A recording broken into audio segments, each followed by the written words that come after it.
মাগরিবের পরে কারোর সঙ্গে কথা না বলে এই দোয়াটি 7 বার পরে আল্লাহ তাআলার কাছে যা চাইবেন আল্লাহ আপনাকে তাই দান করবে।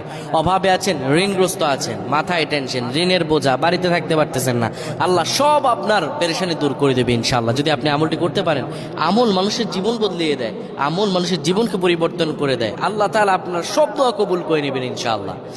মাগরিব নামাজের পরে কিবলামুখী হয়ে থাকবেন, কারোর সঙ্গে কথা বলবেন না, কারোর সঙ্গে কথা না বলে কিবলামুখী হয়ে আপনি পড়বেন আল্লাহুম্মা আজিরনা মিনান নার, আল্লাহুম্মা আজিরনা মিনান নার, আল্লাহুম্মা আজিরনা মিনান নার।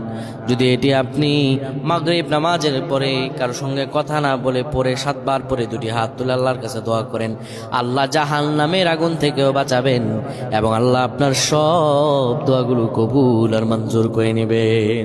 আল্লাহুম্মা আমিন।